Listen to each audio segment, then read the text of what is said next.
Para quem não me conhece, meu nome é Abraão, eu tenho 50 anos e para mim tudo isso é uma grande novidade.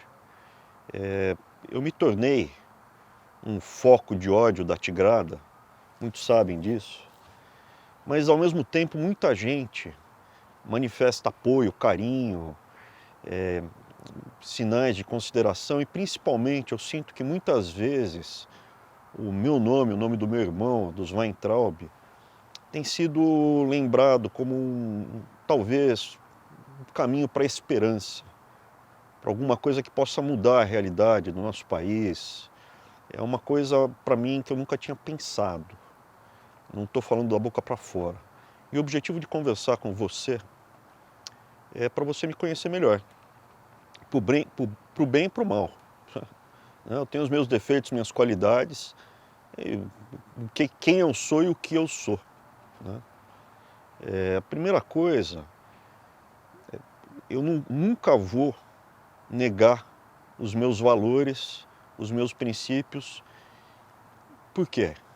Porque isso é importante para mim.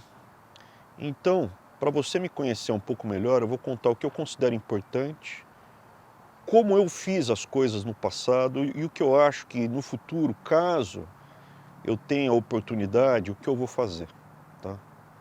Esse é o objetivo da conversa. Então, voltando, qual é a prioridade que eu vejo hoje para melhorar a nossa vida, a vida da nossa família, do entorno? Eu olho o primeiro sinal, segurança. Segurança no Brasil é trágica, uma coisa pavorosa. Quantidade de homicídio, de roubo, de assalto, é um estresse gigantesco, né? Você não poder andar na rua falando ao celular, você não poder andar despreocupado pelo centro da cidade, ter craqueiro, tudo isso para mim é inaceitável. Ao mesmo tempo, ao longo da minha experiência recente aí em Brasília, nos últimos 2, 3 anos, quando eu ajudei com a parte da Previdência, eu e meu irmão, a gente teve muito contato com as forças policiais. E eles sabem do apreço que a gente tem por eles. Porque é a última barreira contra a barbárie. Eles que estão na frente entre a barbárie e as nossas famílias. Então é uma função especial, sim. E ela tem sido renegada, não só no Brasil, isso está acontecendo no movimento mundial. Aqui fora é tirem os recursos da polícia, defund the police. Isso para mim é um absurdo e para mim a segurança é uma prioridade. A segunda prioridade, é óbvio, é o ensino. E aqui eu faço uma distinção muito importante, ensino e educação. Quem vai educar o teu filho é você. Quem vai trocar a fralda do seu filho é você. Eu troquei a do meu filho. Mas o que nós chamamos de educação, né, seria complementar. Como a nossa sociedade foi muito atacada, nossos valores foram muito destroçados por essa cultura que foi disseminada pela Rede Globo, pela Folha de São Paulo, por todo esse lixo. Eu acho que a escola volta a ter uma referência, sim, importante, na questão de educação, comportamento, e para isso eu vejo a escola cívico-militar como fundamental. Porque na escola cívico-militar, você não somente dá segurança para as crianças, melhora o aprendizado e o ensino, o resultado é óbvio. O ambiente é super agradável, quem conhece uma se encanta, é maravilhoso, não tem pichação, não tem depredação, os professores chegam, cabelo preso, arrumado, com um avental, tudo certinho, bonito. Tem a parte dos militares junto, que no caso, né, a polícia militar, as polícias, do modo geral, é a principal saída para a escola cívico-militar. Não tem militar para o Brasil todo, para o que a gente gostaria de ver sendo implementado no Brasil. Então a escola cívico-militar para mim é uma prioridade, porque ela traz segurança para um ambiente que hoje tem morte. Hoje, quando eu era ministro, alguns casos, eu fui visitar as famílias dos professores mortos dentro da sala de aula. Isso é um absurdo. Violência, drogas, tudo isso a gente resgata de forma voluntária. Aquele bairro quer, aquela cidade quer, maravilha. O bairro não quer, as famílias ali não querem, a gente vai ter prioridade. necessidade, a gente escolhe primeiro para quem quer. E com isso eu tenho certeza que a gente consegue, se priorizar a segurança e a educação através da escola cívico-militar, eu acho que a gente consegue sim melhorar as condições de trabalho de todos esses profissionais, dar uma perspectiva profissional também mais interessante, mais longa e é tudo uma questão de escolhas. Qual é a sua prioridade? Eu acho que a prioridade deveria ser dar condições de trabalho melhor para professor e policial do que dar 500 milhões, 600 milhões de reais para a TV Cultura ou gastar 600 milhões de reais com propaganda pública. Não faz sentido para mim. Qual é a tua prioridade? Eu diria segurança, educação e saúde. Porque quando você precisa, eu considero desumano você não ter acesso à saúde. É muito importante. Não tem felicidade, não tem dignidade se a pessoa está passando mal, está precisando de um hospital, está precisando de uma consulta. Então eu acredito que essas seriam as prioridades de todo mundo. Na parte de segurança também, eu penso muito no resgate do senso da comunidade. Eu estou aqui nos Estados Unidos, todo mundo sabe que eu tive que sair do Brasil. Não sou coitado, não sou refugiado, mas eu sou sim um exilado. Eu saí do Brasil porque a minha segurança não estava mais garantida. Haviam poderosos querendo me pegar. Então, olhando nesse prisma aqui dos Estados Unidos, a vida é no seu bairro. Você vive no seu bairro e na sua cidade. E para isso, os vizinhos têm que trabalhar. Você não precisa ser amigo do seu vizinho, melhor que seja. Mas você não precisa ser amigo do seu vizinho, você precisa ter um ambiente de respeito e vocês trabalharem juntos para atingir um objetivo comum. Qual é o objetivo comum? Segurança, você poder chegar à tua casa à noite, no final de semana, você poder sentar na rua com uma cadeira, como era antigamente, muito antigamente, você vai para a calçada, põe uma cadeira na rua, as crianças ficam brincando na rua com as outras crianças, você fica lá acompanhando no final de semana, tem um churrasco, tem almoço de domingo, anda de bicicleta, tudo isso hoje é uma realidade distante. Como a gente resgata? Eu acredito muito no fechamento das ruas residenciais, aumentar a quantidade de ruas e bairros residenciais com cancela, para não passar carro a toda e não entrar gente às 3 da madrugada na tua rua. Para quê? Para que precisa passar gente estranha às 3 da madrugada numa rua residencial e ficar circulando no bairro residencial? Ou numa cidade pequena do interior, que hoje em dia tem o novo cangaço, entram grupos de 50, 60 marginais para depenar a cidade. Isso tudo eu acho que se nós nos organizarmos dentro da legislação, com algum estímulo do Estado, a gente consegue encaminhar. Resolveu essa primeira etapa, resgatando esse senso de comunidade, a segunda é automática. A escola aqui do bairro que eu estou é boa porque os vizinhos exigem que a escola seja boa. E como seria isso no Brasil? Os vizinhos vão se organizar e falar, eu quero uma escola cívico-militar aqui no meu bairro. E no lugar que só tem gente freak, que quer lá pichar, a escola tem que ser pichada, a maior parte dos vizinhos vai falar, aqui não, fica como está. E a gente vai respeitar. O que é importante é ter a liberdade para você viver, se você quiser, na pocilga, mas se eu quiser viver num lugar legal, correto, limpo, organizado, eu ter os meios para isso. E o mais importante, eu não sou culpado, assim como muitos de vocês também não são culpados, porque o cara vem e rouba o seu celular quando você está andando. Ah, porque ele é drogado, ou porque ele não tem dinheiro para trocar de tênis. Eu não sou culpado, eu paguei imposto a minha vida inteira, imposto alto, 27,5% de imposto. Topo ajudar? Topo ajudar. Mas tem limite, não pode roubar meu celular na rua, não pode entrar na minha casa para me assaltar, não pode. Como a gente resgata isso? Através de regiões, através de comunidades que queiram levar uma vida como, pelo menos a minha família, a família dos nossos ancestrais levou. Eu dou muitas vezes o exemplo da questão do homossexual. Eu tenho 3 filhos, um garoto e 2 meninas. Eu desejo, do fundo do meu coração, a primeira coisa é que eles sejam felizes, o mais felizes possível. Que eles possam fazer as escolhas deles, buscando a felicidade e, com isso, né, seguir o rumo. Esse é o meu desejo. Isso é a liberdade, de poder fazer escolhas. Está na Bíblia, o livre-arbítrio. E eu gostaria muito que eles seguissem um jeitinho da minha família. Os últimos 100, 200, que eu saiba, né? Eu saiba, não tem homossexual, não tem mãe solteira. Eu prefiro que eles não sejam, que as minhas filhas não sejam mãe solteira ou homossexuais e que o meu filho não seja homossexual. Mas e se o meu filho for homossexual, minha filha for homossexual, acabar sendo mãe solteira? Eu vou estar aqui para amparar, para ajudar, vou continuar amando os meus filhos, vou continuar amando os meus netos, se eu tiver os netos. Eu não vou colocar para fora de casa. Eu quero que ele seja feliz. Se ele não consegue ser feliz como heterossexual, eu vou apoiar ele como homossexual. Prefiro não.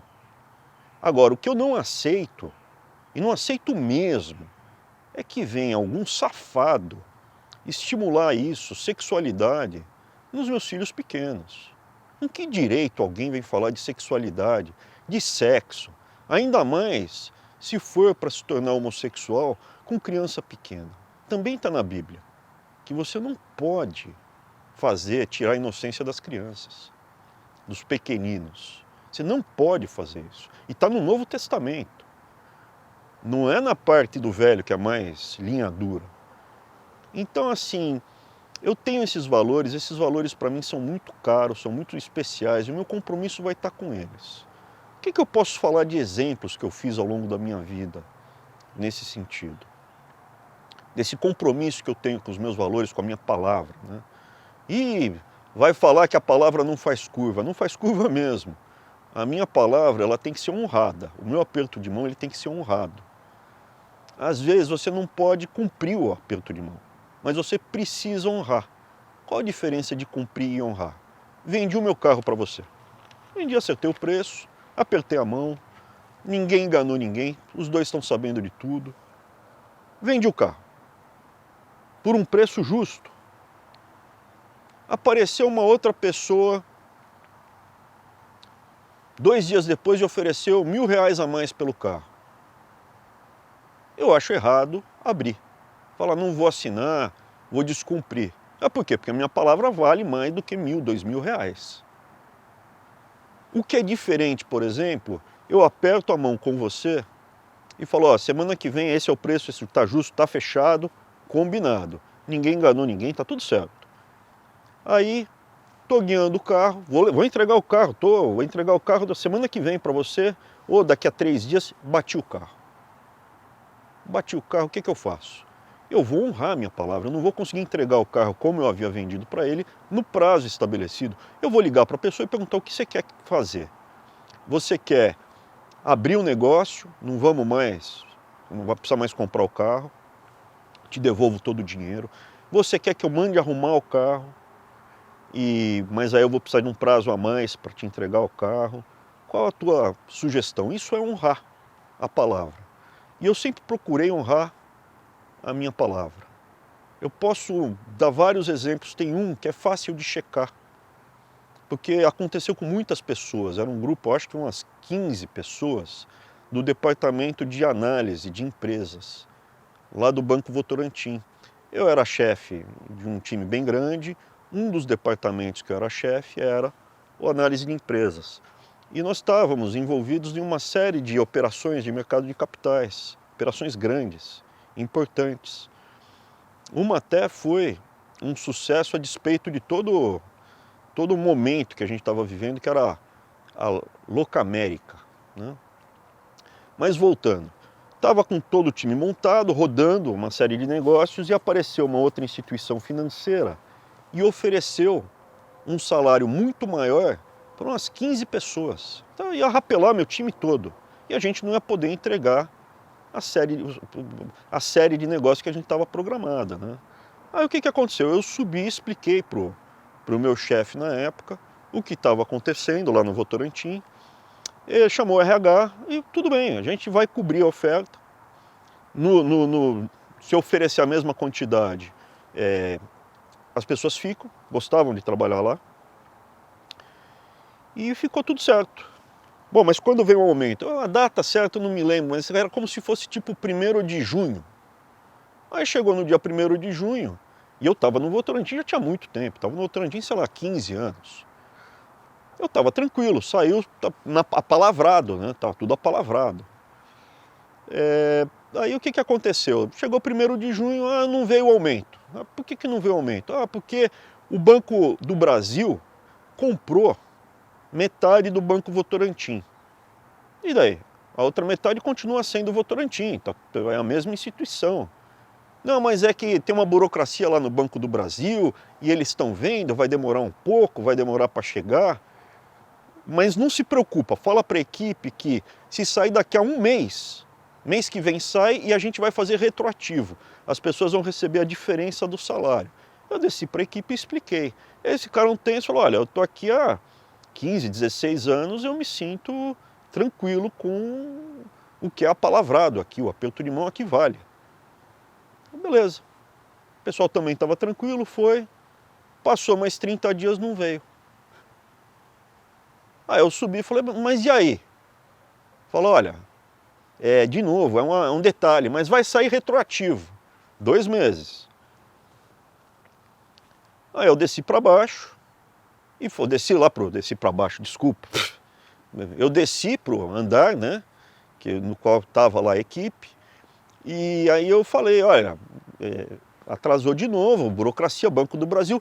A equipe ficou desconfortável, falou, pô, mas não tinha sido... Olha, é o seguinte, vocês têm uma série de operações e negócios para entregar para mim. Vocês têm que trabalhar nesses projetos todos. Eu conheço a instituição, estou aqui há 15 anos, eu confio na palavra deles. Agora isso não é mais problema seu. Vocês voltem todos para as mesas e entreguem o trabalho que vocês precisam entregar. Agora isso é problema meu. Acabou. O pessoal voltou para a mesa, ninguém saiu, continuaram trabalhando normalmente. Entregaram os deals, foi bom. Só que passou mais um mês e veio o aumento. Só que não veio retroativo. Foram 3 meses que o pessoal teve uma perda. Eu estava acostumado com o Votorantim de antigamente, não com o Votorantim que tinha entrado Bendini, Caffarelli e Ivan Monteiro, que eram as pessoas que estavam representando o banco. Não estava acostumado com essa turma bacana, né? Ligada ao Manteiga. Aí o que aconteceu? Desci para a equipe olhou para mim e falou, eu vou fazer uma transferência bancária da minha conta pessoal para a conta pessoal de cada um que foi prejudicado. E fiz de um por um. Então o folhudo que está vendo aí, é só checar.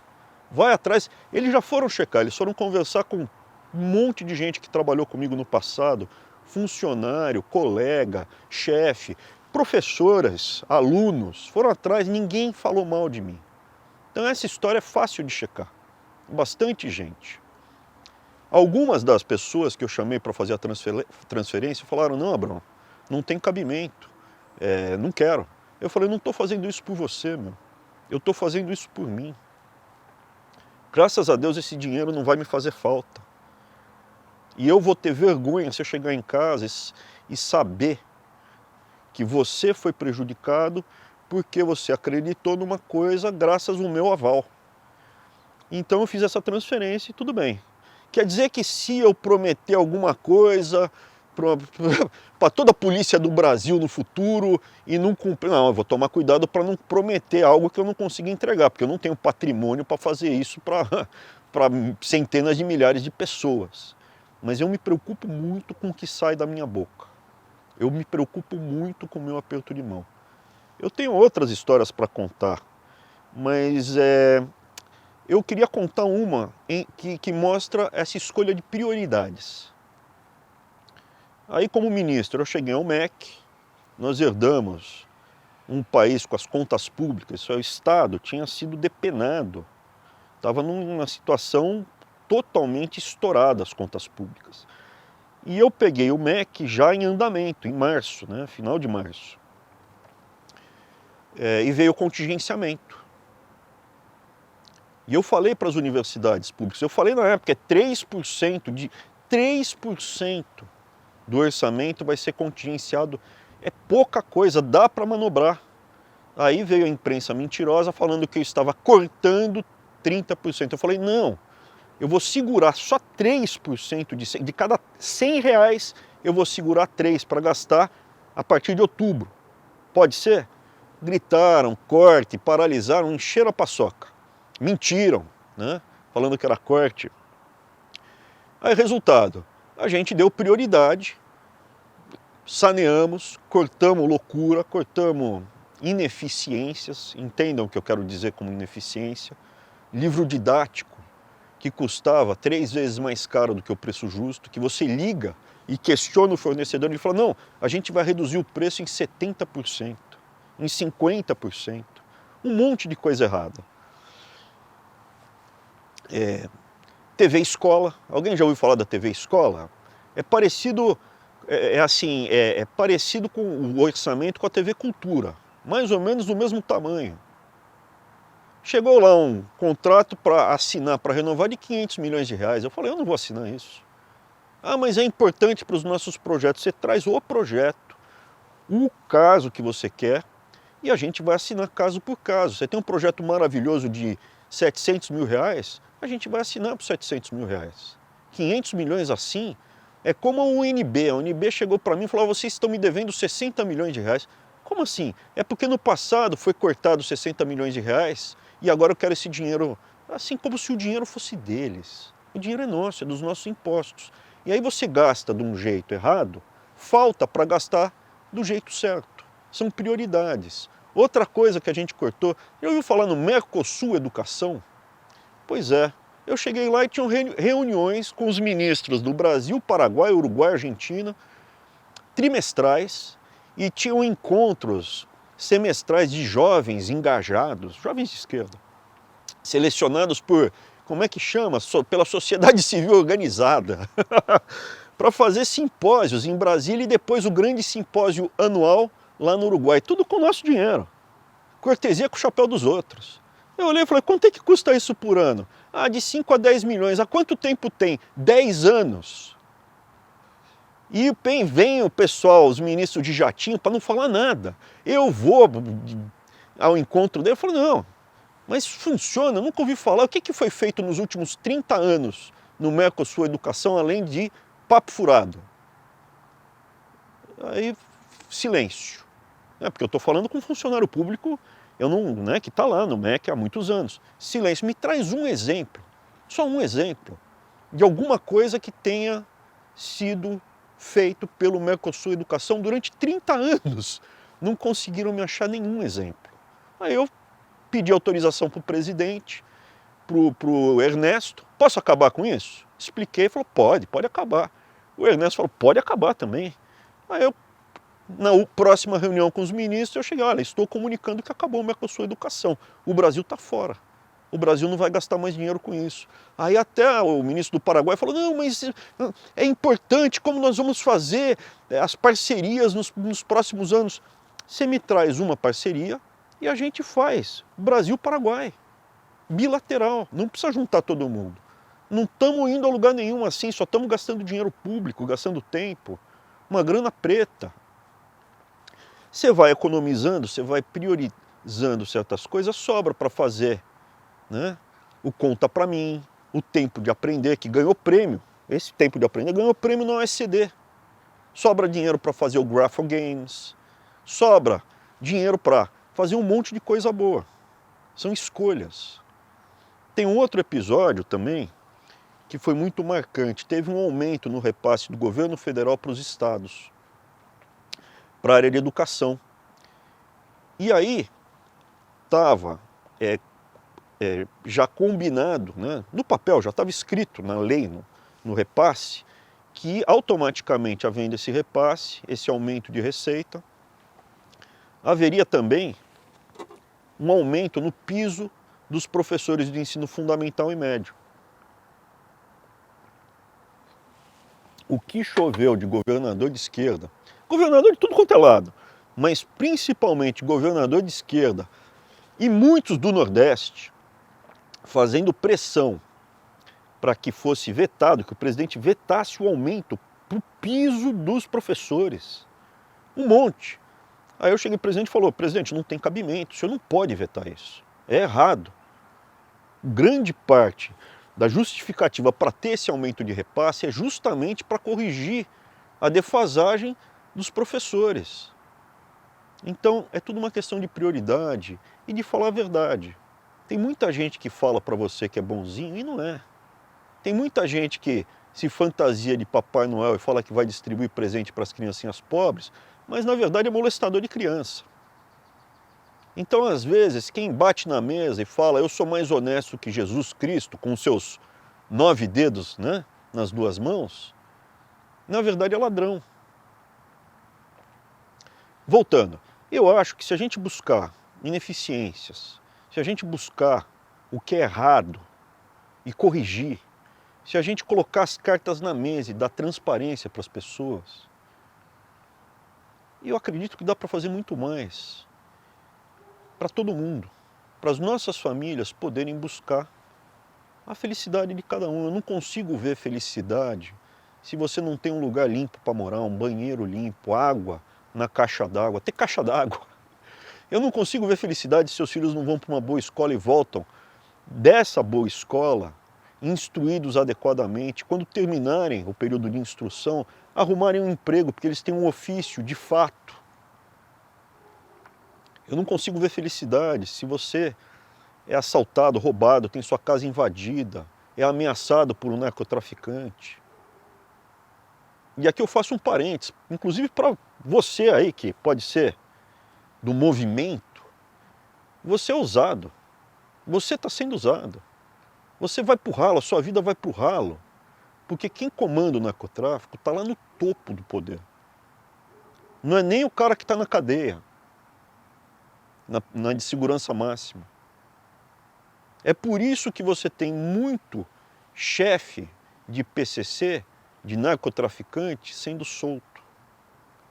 Porque tem gente poderosa do lado deles. E você é só a bucha de canhão. Mas tem culpa no cartório, porque esse teu, entre aspas, ofício, gera desgraça e destruição para um monte de gente. Eu não consigo ver felicidade se você mora numa cidade, e não estou mais falando de São Paulo, não. Não é só em São Paulo que tem Cracolândia, hoje em dia um monte de cidade tem Cracolândia. Ribeirão Preto tem Cracolândia, Campinas tem Cracolândia. Eu não consigo ver felicidade se você tem uma quantidade grande de pessoas andando pelas ruas como zumbis.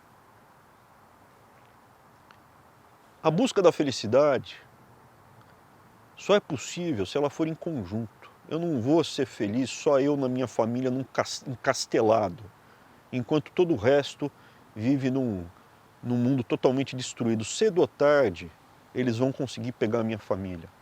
Esse princípio é da Grécia Antiga. A luta da liberdade tem que ser em conjunto. Juntos, a classe média consegue se defender. Sozinho, a gente vai ser destroçado. Por isso que os gregos lutavam juntos, ombro a ombro. O seu escudo protegeu o seu cidadão, né, da sua cidade, do lado de você. Eu acho que esse é o princípio. Nós precisamos nos unir para acabar com esse movimento totalitarista que quer destruir o nosso futuro, a nossa família, impedir que a gente seja feliz, interferir na escolha dos nossos filhos. Se for homossexual, por ele tudo bem. O que não pode é ficar estimulando, pô. Não tem nem que estimular sexo de qualquer jeito para criança pequena. Está no Novo Testamento isso. Não tire a inocência das crianças. Não tem que botar a criancinha pequena para rebolar, pô. Está errado isso. E se o pai quiser? Aí, bom, é mais difícil, mas tem para isso o resto da sociedade pode se unir e também resgatar a criança de famílias disfuncionais. Faz parte da civilização você tentar resgatar a criança de família disfuncional. Não é todo papai e mamãe que são maravilhosos. Então, resumidamente, é um pouco isso que eu queria falar. Eu não sei qual é o meu destino. Eu realmente acredito em Deus, eu não sou aqui líder religioso, não acho legal quem fica usando o nome de Deus em vão para se promover politicamente. Eu estou falando explicitamente, viu? O cara que vai lá mastigar a hóstia, né? Porque não é. Tá lá para aparecer na foto recebendo a hóstia, capaz até de mastigar, né? Eu acho errado fazer isso. Cada um tem os seus valores. Eu acredito que as pessoas têm o momento delas para se encontrar com o lado espiritual. Isso é de cada um. Pô, se você não tem que se meter na escolha sexual do outro, né, que seja com adulto, não tem que me meter na escolha religiosa ou não do outro. Cada um tem a sua trilha.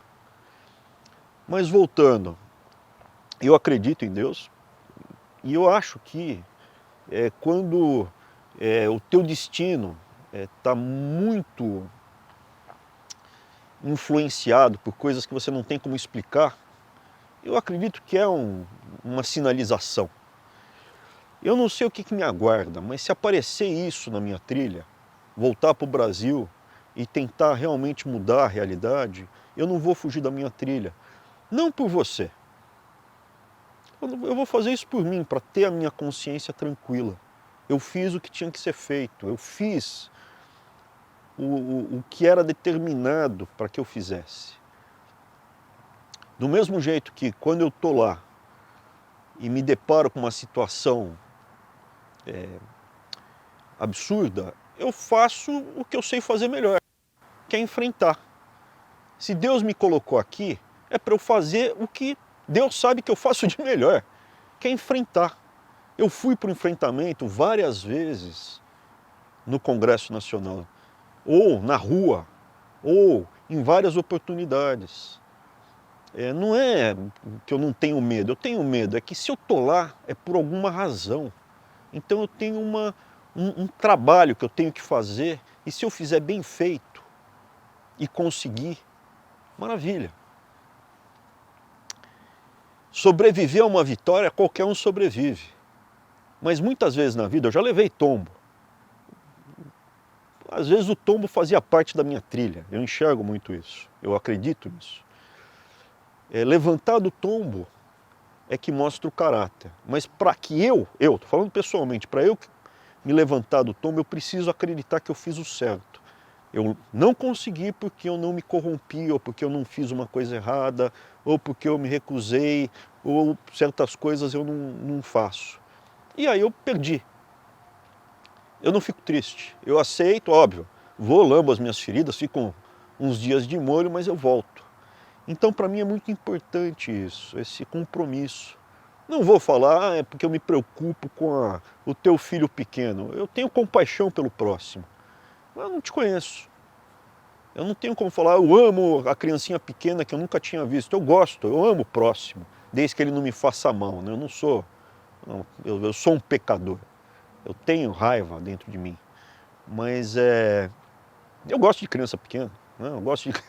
Eu gosto das pessoas, do modo geral. Sou uma pessoa bem-humorada, mas quando eu me deparo com a coisa, com o errado, com o mal, eu enfrento. Essa é uma característica. Esse era o papo, acho que já até ficou longo demais, fico um pouco constrangido. É isso aí, espero ter falado um pouquinho aí como eu sou e o que você pode esperar de mim se um dia as nossas trilhas se cruzarem.